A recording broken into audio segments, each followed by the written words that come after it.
Ang sabi po ng isang early church father, sabi niya, we were not we were not chosen because we chose Christ. We chose Christ because we were chosen. Ano po ang tama doon sa dalawang clause po na yun? At paano nyo po ipaliliwanag? Pwede pong pasulat? Pwede pong, sino maganda magsulat?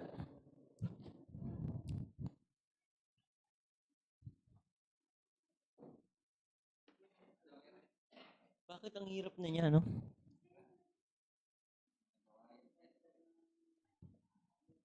Yan po, no? Pastor, ano pong ano mo doon?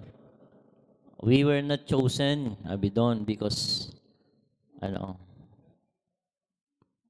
hindi tayo pinili dahil kay Kristo.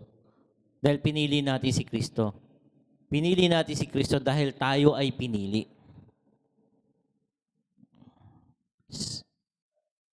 Okay po. Ano po ang tama doon sa dalawang yon? Pasulat po natin.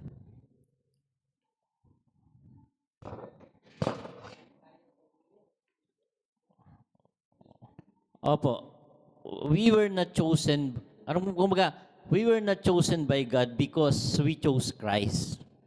We chose Christ because we were chosen. Ano? Pinili natin si Kristo dahil tayo ay pinili. Doon sa ending na ano. Bakit ako magsulat eh? Eh, ikaw brother. Ano? Okay. Oh.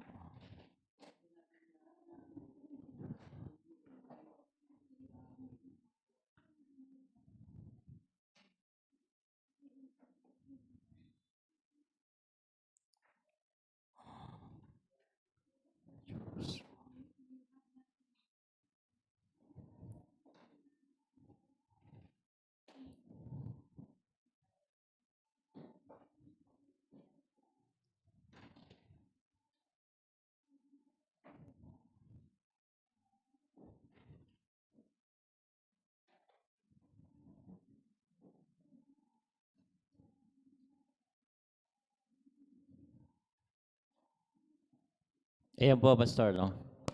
We were not chosen because we chose Christ. We chose Christ because we were chosen. Oh, ayan po. We were not chosen by God. Parang ganun ibig sabihin, no? Ayan, no?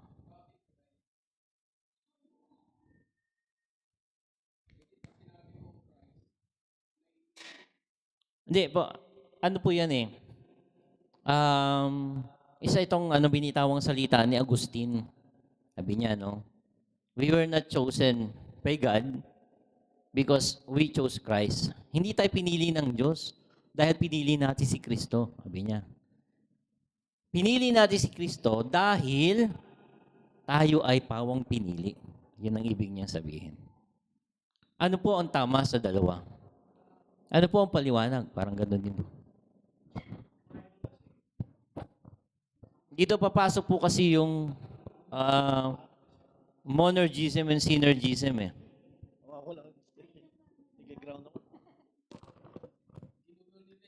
Kasi kung sa Bible tayo pupunta, bro, kung yun ang pagbabatayan natin, we are not chosen. Di ba kasi parang ano?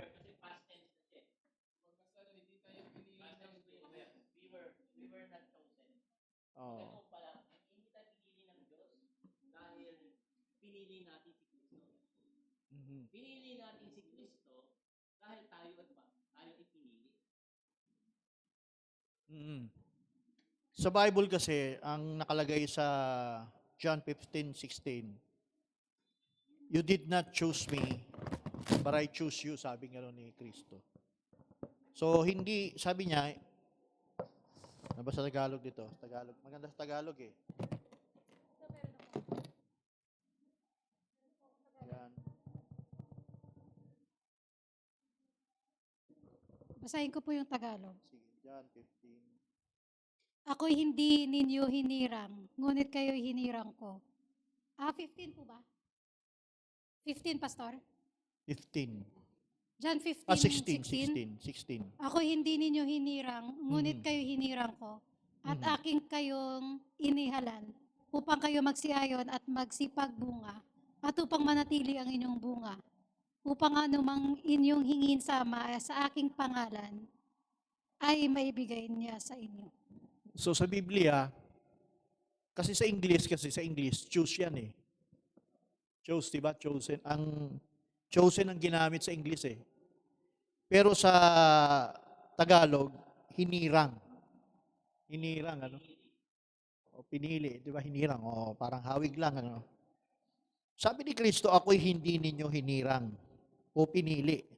Kasi merong salitang hinirang eh, ano eh, parang itinalaga. Parang gano'n, ano? Parang iba ang kahulugan eh. Oh, pero ito, ilalagay natin yung salitang hinirang, pinili o pinili mo siya. Sabi ni Kristo, hindi ninyo pinili, hindi ninyo ako pinili. Ngunit ako'y hindi ninyo hinirang, ngunit kayo'y hinirang ko. At akin kayong inihalal upang kayo'y magsiyaon at magbunga. Oo, so sa English, you have not chosen me, but I have chosen you. And ordain you that you should go and bring forth fruit.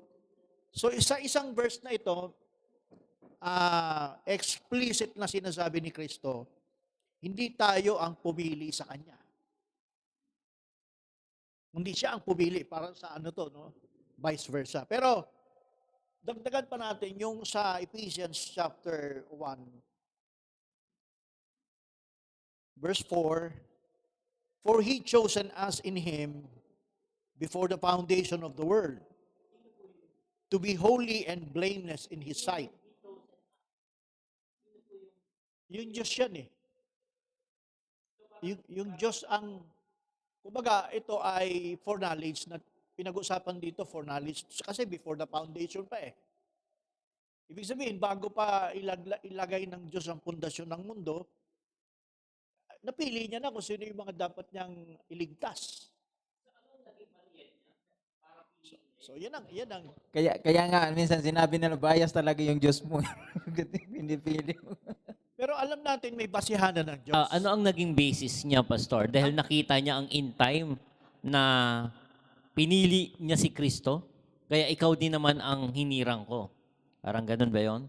Kasi ano ang magiging basis ng Diyos na ihirangin ka niya, ipredestinado ka niya, kung hindi niya nakita yung ending ng buhay mo, ay pinili mo pa rin naman si Kristo. Lahat Parang ganun. ng mababasa natin kahit sa Old Testament, ano? At tulad halimbawa ng mga propeta, servants, Oo. may mga banggit sa mga propeta, nasa tiyang ka pa lang. Jeremiah Hindi pa 1:5. siya pinapanganak eh. Pero sabi, napili na kitang maging gawing hirangin bilang propeta. Nasa tiyan Bago pa pa man lang, kita hindi pa siya inanyuan sa ininunuan. bahay bata, Oh. pinapaging banal na Parang kita. Jeremiah 1:5 Oo, ata yun. ginawa na kitang propeta, sabi niya. Halos karamihan ng lahat ng propeta ganon. Si Pablo sinabi rin niya eh. Pinili rin kita, Pablo, bago pa, 'di ba? So, anong naging basehanan ng Diyos sa pagpili?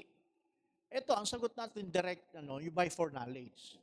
So, kung maglalagay tayo ng predestination, saan binase ng Diyos ang predestination sa pagtatalaga? By His foreknowledge. Basahin natin, sis, yung Romans 8.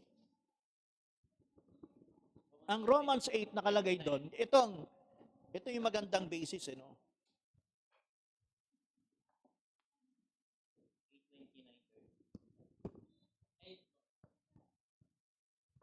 29 po.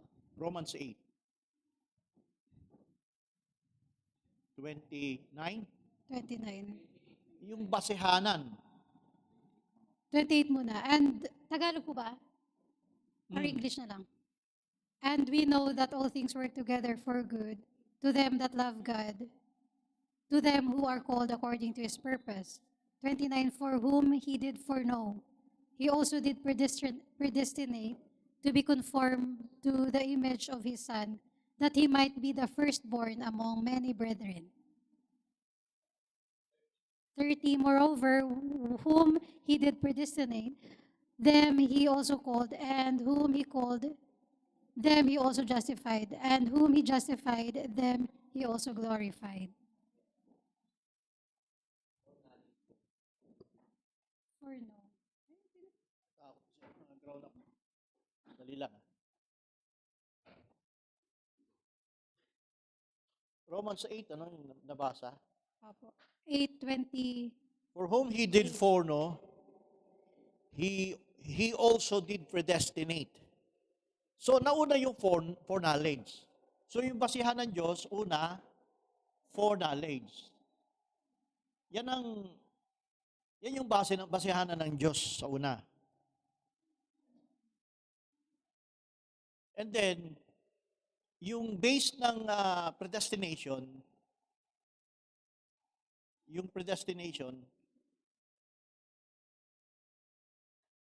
binase ng Diyos sa foreknowledge. Hindi siya basta nagtalaga kung wala muna siyang nakita. So, paano ba yung nakita? If we draw the line, so, si Christ,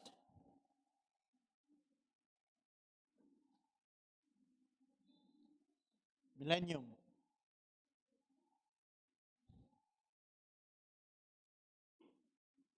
lahat ng bagay,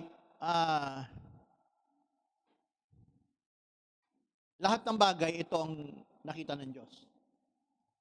Sa foreknowledge ng Diyos, una, ito ang nakita ng Diyos. At lahat ng sinulat sa Old Testament, magko-converge dito. Converge lahat. Converging. Dito sa Calvary. And even yung millennium, no, yung Old Testament, converge lahat yan dito. So ito yung pinakasentro sa kaisipan ng Diyos. Yung foreknowledge, nakita niya si Kristo, nagtagumpay, namatay. Lahat ng pumasok sa 7 church ages na tumanggap kay Kristo, pumili kay Kristo, pasok yon sa kanilang sinasabi kanina na ang pagpili, because we have that, yung pagpili natin kay Kristo ay binase ng Diyos by His foreknowledge. So, ang una talaga sa foreknowledge ng Diyos, ito ang sentro Si Kristo ang pinakasentro. Kasi kung wala si Kristo, wala naman talaga lahat ng bagay Pero dahil andun na nga, nagtagumpay si Kristo, so yung magko-converge sa sinabi na ng mga propeta, di ba meron sa Bible, isa yung Revelation chapter 10. Yung Revelation 10, dagdag ko lang, singit ko lang to. Verse 7. Ang nakasulat doon sa, di ba, but in the days of the voice of the seventh angel, when he shall begin to sound, the mystery of God should be finished. Pero hindi lang yun hindi yun ang ibig sabihin. May sinabing, as He declared to His servant the prophets. Servants, the prophets. So, itong He declared to His servants the prophet, sinasabi ng mga propeta from the Old Testament, converge. Ito yung sinasabi ng mga propeta. As He had declared to His servants, the prophets. Lahat ng mga propeta nagsalita patungkol kay Kristo, patungkol din sa 7 church ages. Sabihin ng 7 church ages, yung mga nagsitanggap dun kay Kristo. Pumili kay Kristo. Ang pinagbasehanan ng Diyos ay foreknowledge. Nakita ng Diyos sa panahon ng Epeso, si Pablo, tinanggap niya si Kristo. Although pinirsecute niya ang church. Tinanggap ni Pablo. Sa foreknowledge, nakita na ng Diyos yun. Kasi sabi sa binasa kanina, Sabi dun sa Ephesians chapter, sino? Yung term? Yung forefathers na umiral sa panahon ng pagkawala ng apostol.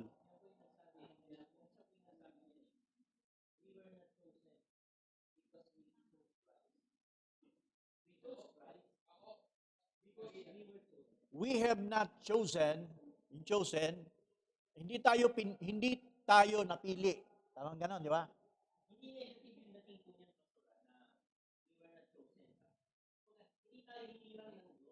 Ah. Dahil pinili natin si Kristo. Hindi negative po yung dahil merong not, no? Ang ibig niyo po sabihin, we were not chosen, hindi tayo pinili ng Diyos. Well, dahil pinili natin si Kristo, sabi niya. Pinili natin si Kristo dahil tayo ay pinili. Yun po ang ibig niya sabihin. Okay nga, itong sa baba, lagyan natin sa bracket. Yung second clause, oo. Itong second clause na ito, tama ito. Oo. Kasi ang basihan natin, Ephesians 1, verse 4, verse 5. May verse 5 pa yun eh. Oo.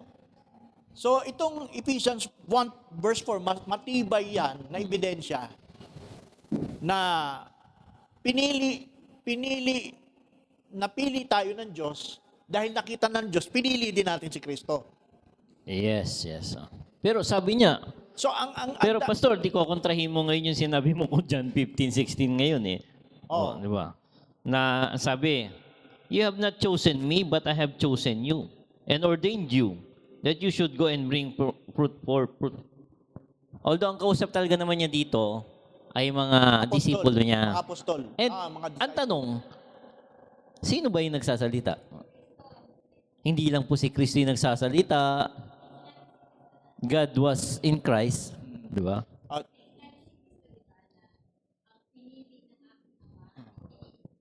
May verse na sinabi ni Christ na ay yung mga pinili mo para sa akin. So ibig sabihin yung Diyos yung pumili, hindi siya. Kaya nga po. At saka sabi po, John 6:44 walang makakalapit sa akin. Maliban na ang Ama ang magbigay sa akin. Oo, yan. Po. Tapos meron pa siyang pinapaingatan, sabi ng Panginoong Yesus, Ama, sa panalangin niya, Ama, ingatan mo sila. Sila na pawang mga ibinigay mo sa akin, sabi niya. So, Hello, kunti lang pastor Mali nga yan yung ano eh. Ano ang sabi diyan? We were not chosen by God. Contrary na yan sa Ephesians chapter 4. Sa Ephesians chapter 4, before the foundation, God choosing. Ibig sabihin yan, yung sinasabi nila hindi tayo pinili ng Diyos, contrary na yan. Ito naman. Because we chose Christ. Iyang sinasabing because we chose Christ, nag-reference yan sa New Testament nung Jesus Christ na nagpumili ng 12 apostol. Pero hindi yun si Kristo nagpili. Pero sinabi lang ng Diyos kay Kristo na ito yung piliin mo. Kaya nga contrary nga yan eh. Contrary doon sa presentation ni Kristo. Ngayon, we chose Christ because we were choosing. Kinili natin si Kristo kasi pinili natin si Kristo kasi for knowledge, nakita ko sa foreknowledge, napili ko yung bagay na si Kristo kasi nakita ko yung kapahayagan kay Kristo. Nang dahil doon, yung kapahayagan ng pagpili, nagmula talaga yun sa Diyos. Yung sinasabi niyan, we chose Christ because we were chosen, tumitipot larawan yan sa 12 apostol. Pero pag sinabing we are not choosing by God, contrary na yan sa Ephesians chapter 1 verse 4, saka yung Romans chapter 8 verse 20 to 29. So kailangan natin, kaya nga sinasabi ko, yung terminology and interpretation ng sino ba yung nagsalita niyan? Mali. Contrary. ang ko dito, Brother Ruel, kasi hindi natin kasi nabasa yung buong story talaga nung narration niya. So, dito may aagrihan ako sa kanya. Sa isang part, tama. Kasi, kung sasabihin natin, ang Diyos ang pipili, kasi kung halimbawa, sabihin natin mali, no, hindi, ano to la, hindi naman to kontra doon sa sinasabi ni Brother Freddy, no? Kung gagawin natin ito, na Diyos talaga ang pipili, ibig sabihin, wala nang may impyerno. Kung Diyos na ang gagawin ng pipilin. So, in other words, kung gusto nga ng Diyos, sabi sa Biblia, lahat ng tao maligtas. Yun ang gusto ng Diyos. Pero hindi mangyayari kasi may parte ang tao eh. May parte. Yung sinasabi niya kasi, yun ang sinasabi sa pangalan na kasulat sa aklat ng buhay. Yun ang sinasabi, pangalan na nakasulat sa aklat ng buhay. Matatanggal lang sila doon sa pangalan na yun. Dahil sa kanilang ginawa. Kaya, there is no discrimination. Walang discrimination. Kaya lang sila natanggal doon because in choosing lamali. Kung hindi paglarawan niya sa Deuteronomy, ang sino ba na magkasala sa akin ay aalisin ko ang kanilang pangalan sa aklat ng buhay. Yun ang sinasabing free will dahil ang free will nila hindi gusto ng Diyos.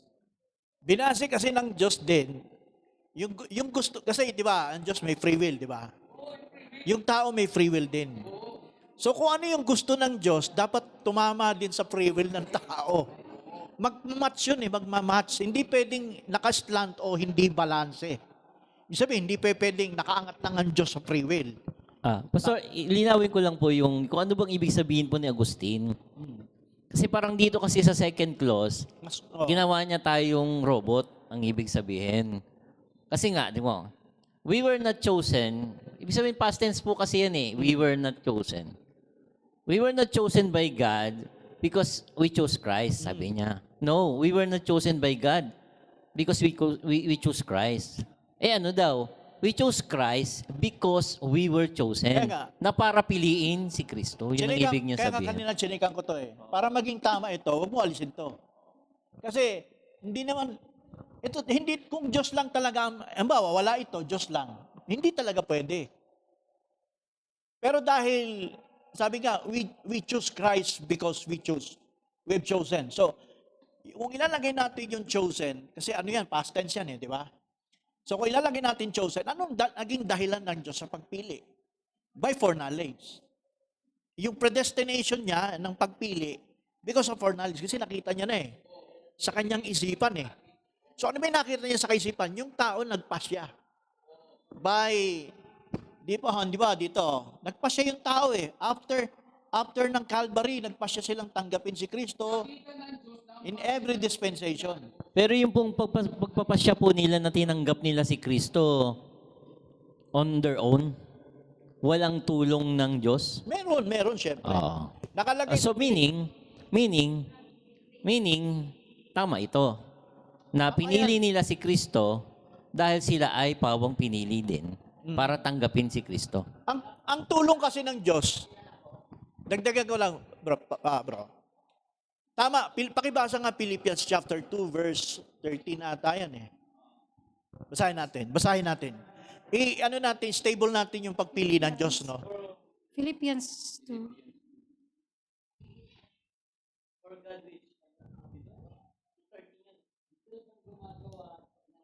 For it is God, sapagkat Diyos ang gumagawa sa inyo, maging sa pagnanasa at sa paggawa, ayon sa kanyang mabuting kalooban. Di ba sabi, dahan-dahanin natin. Sapagkat Diyos ang gumagawa Diyos ang gumagawa. sa inyo, Mhm. maging sa pagnanasa at sa paggawa, Mhm. ayon sa kanyang mabuting kalooban. Tinutulungan tayo ng Diyos doon. Hindi. Ang sabihin, gumagawa ang Diyos, tinutulungan niya. Ang ibig sabihin ng paggawa doon, tinutulungan tayo ng Diyos. Na yung ating pasya, maitama. Oh, ibig sabihin kasi, kung tayo lang, wala ang tulong ng Diyos dyan, hindi natin kaya. Kasi sabi ng Biblia, walang sino mang pwedeng, makakalapit sa Kanya eh. So, ibig sabihin, yung paggawa doon, hindi ibig sabihin lahat ang Diyos. May pasya ang tao doon. Ibig sabihin, kumikilos ang Diyos, gumagawa na siya lahat ng paraan, tapos yung tao, nandiyan na lahat, pinoprovide na ng Diyos, ayaw pa niyang maniwala. Wala nang magagawa ang Diyos doon. Pero, Pwede ba parehong pumili? iyon talaga. Pinili tayo ng Diyos kasi nakita ng Diyos, pinili natin si Kristo eh. Kasi ang magiging pagpili ng Diyos, yung pagpili kay Kristo. Yan ang basihan niya. Pag tinanggap mo si Kristo, 100%, hindi 99 na, 100%. Pinili ka ng Diyos. So, yung pagpili ng Diyos, pagpili ng tao, match yun, sabay.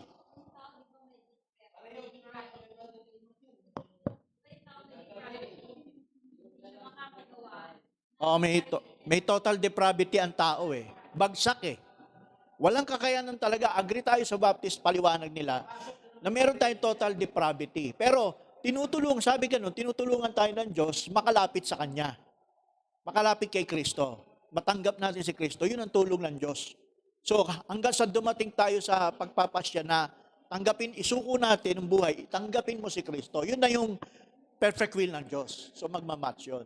So, yun lang muna siguro, bigay ko kay Pastor.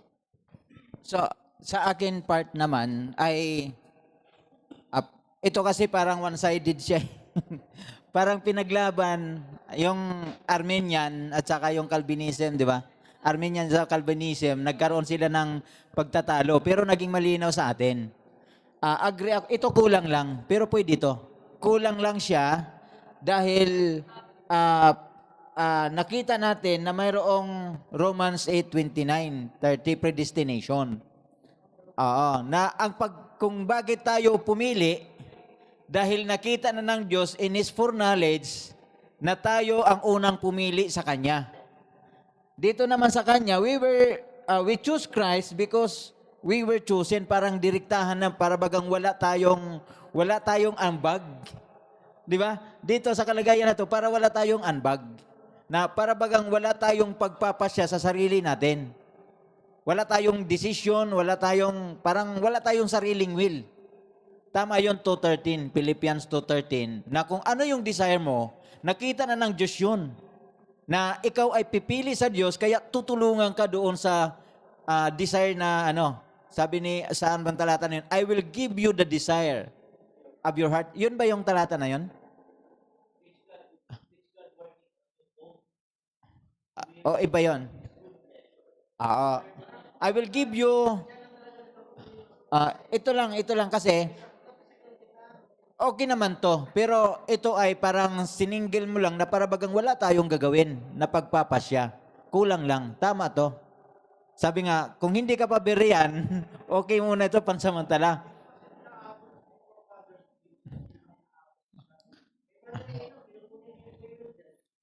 Hindi. Kasi iba naman kay Enoch eh. Iba naman kay Enoch. Para bagang, wala yan. Hayaan mo na kasi view niya yun eh. Sige, yun lang yung view ko dito. Tama yung for knowledge. Ikaw, Doy, may ka?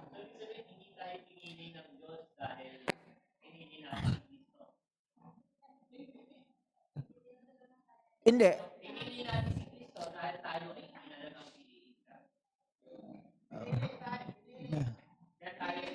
Kulang-kulang, dagdagan mo lang. Kaya tayo pumili kay Kristo dahil nakita na tayo ng Diyos na tayo ang unang pumili.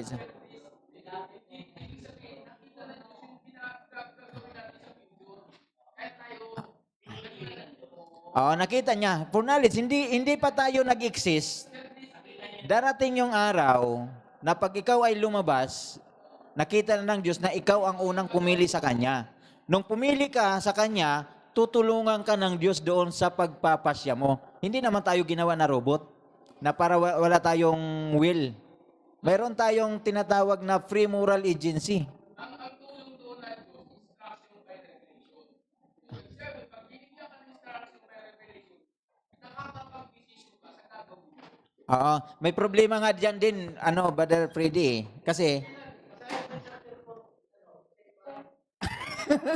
sige, according you are choosing us in Him before the foundation. Itatag.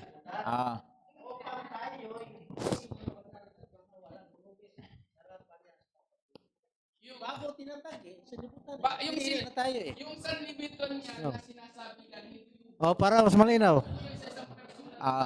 According as He hath chosen us in Him before the foundation choose. before the foundation of the world. Tama naman yun. Oo. Ibig sabihin, ang Diyos ang unang pumili dito. Bago tayo. Parang ganon. Kaya nga, nakita ng Diyos. Nakita Oo. ng Diyos. Pinili na tayo ng Diyos eh. Yun yung nakita ni... Oo. Yun yung nakita nung tinatanong ni Brother Will. Ito dito. Pero Okay. ang dagdag sa atin, sa predestination by foreknowledge, nakita ng Diyos na ikaw ang unang pumili sa Kanya, kaya tinulungan For ka knowledge. sa foreknowledge. Ito tama naman din to. Pero kapos na pagdating sa atin.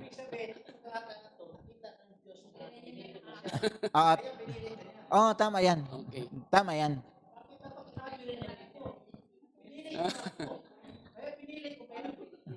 Hindi mo naman mapipili yun kung talaga hindi ka binuksan ng iyong mata eh. Tama? Binuksan ng iyong mata by revelation, so nag-decide ka na itong ang tama. Tama Oo, yun. yun. Kasi anong alam ng tao sa mind of God, yung revelation ng Diyos? Wala siyang alam. Wala siyang alam.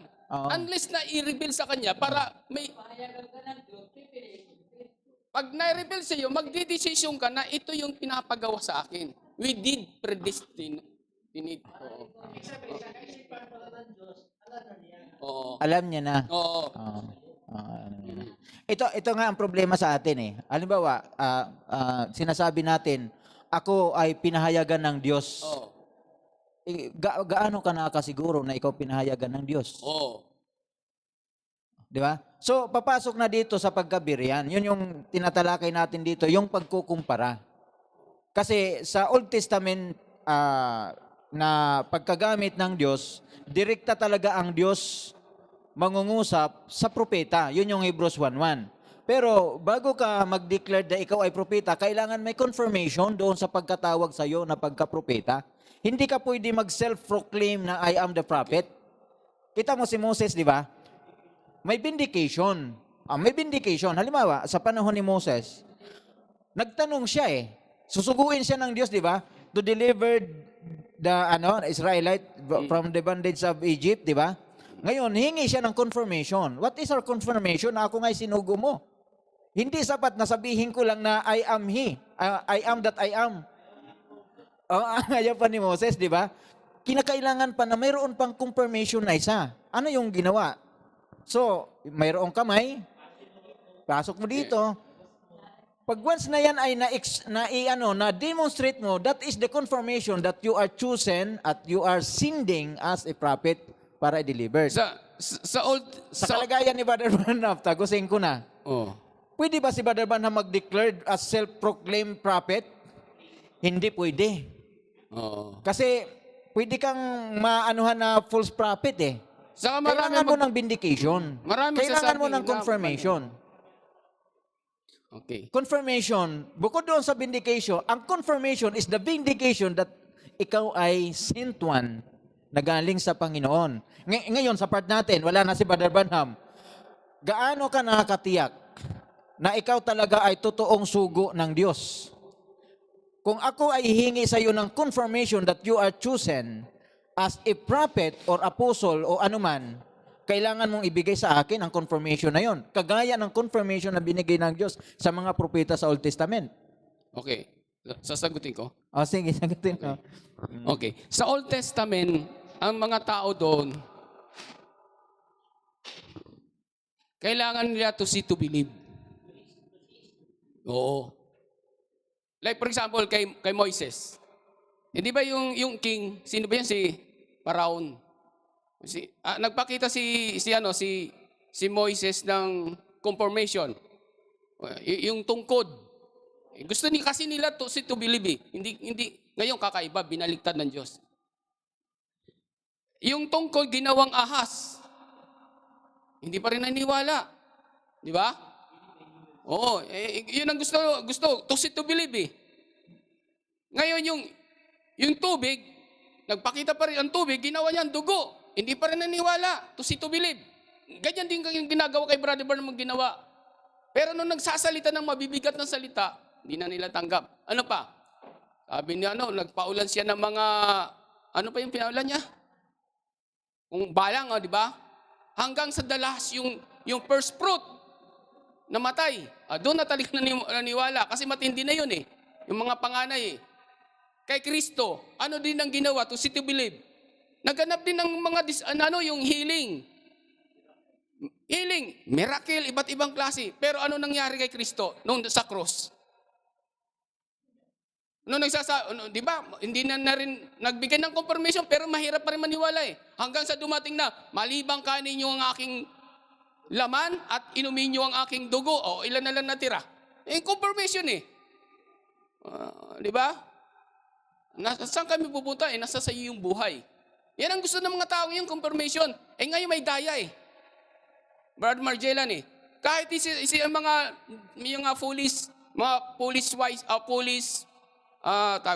mga police virgin. Sa ngayon nagbibigay siya ng sign and wonder. Biglang bumabagsak.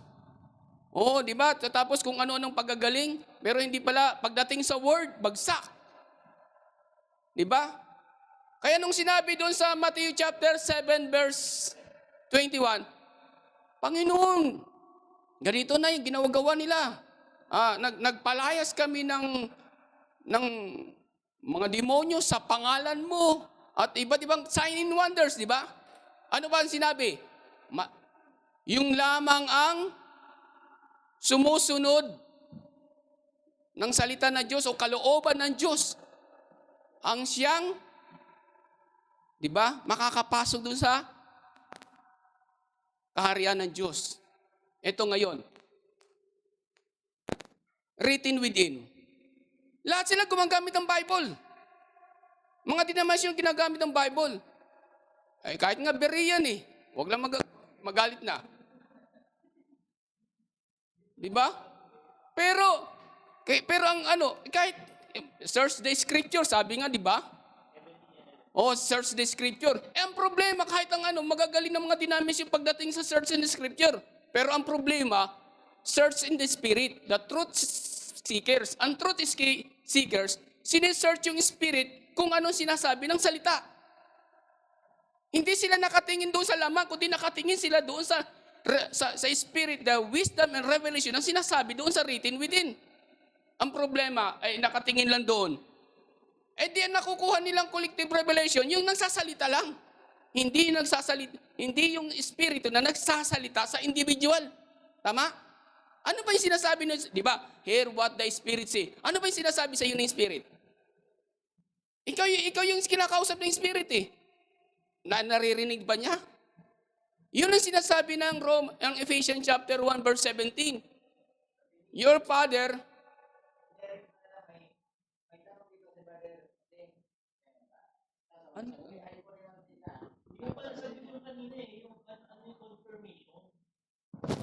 ang confirmation, ikaw mismo magiging witness na yung sinasabi niya, it is in the line of the Bible na sinasabi yun. Tanong ni Brother Jose, tanong. Pero hindi lang written within in backside of the written within na sinasabi doon.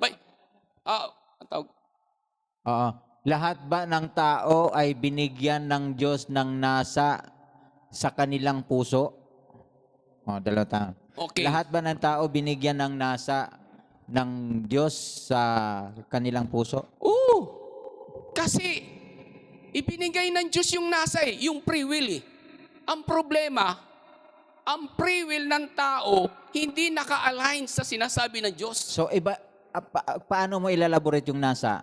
Wari, yung Hindi desire ito, ko, akala ko yung desire ko tama. Pero hindi pala tama yung pagdating sa Diyos. Basta binigyan ka ng design ng Oo. Diyos. Ang problema, yung nasa natin, ang akala natin tama, yung pala ay mali. Tama? Kaya pagdating sa, nandun na sa punishment, doon na nagsisisi, mali pala linakaran kong daan. Dapat ito yung daan na linakaran ko. So doon nyo na malalaman na, hindi pala ako pinalo ng Diyos di ako magigising.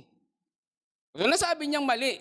Yun ang nasa niya, yun ang desire niya, yun ang free will niya Yung ginusto niya eh. So ibig sabihin yung nasa niya ay hindi nasa para sa Diyos. Oo. Iba yung Kaya nasa. ang nasa ng tao, kailangan hindi yung nasa mo, kundi yung nasa ng Diyos na may restored ka.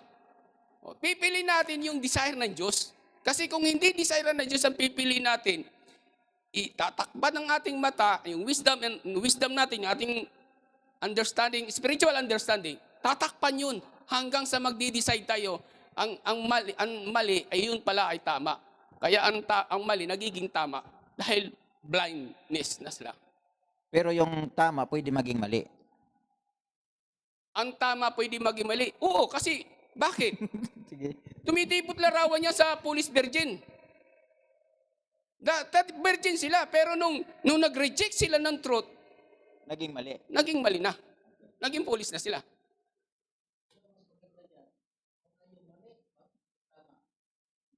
Ganito, para makita mo yung katotohanan, iba, meron tayong scripture. Ang scripture, pintuan yan eh.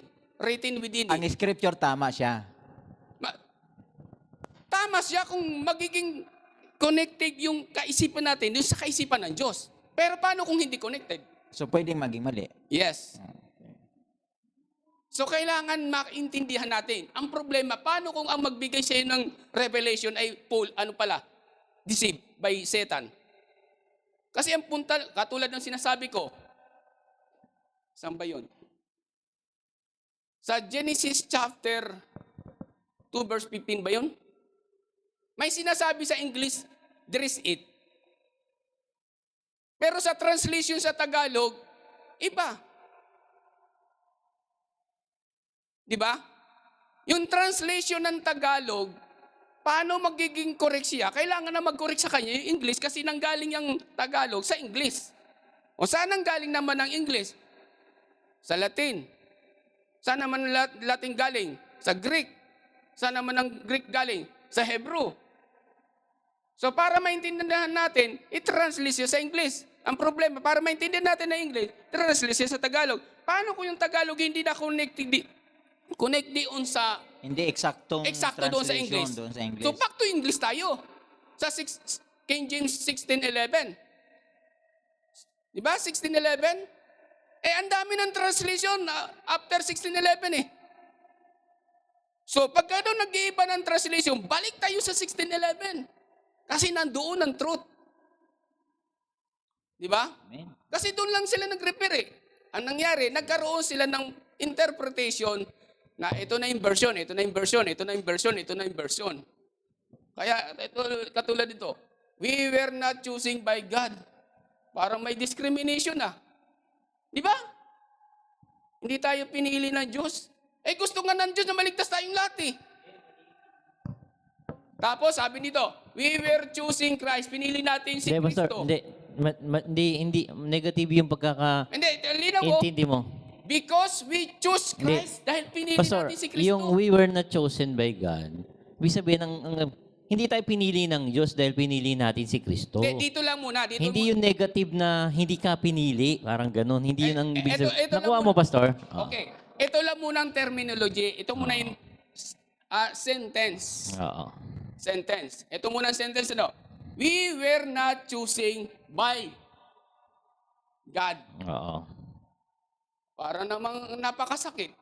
Hindi po, Pastor, hindi yun naiintindihan, Pastor. O nga, eto naman. Because, continue na. Because we choose Christ dahil tayo ay pinili ni Kristo.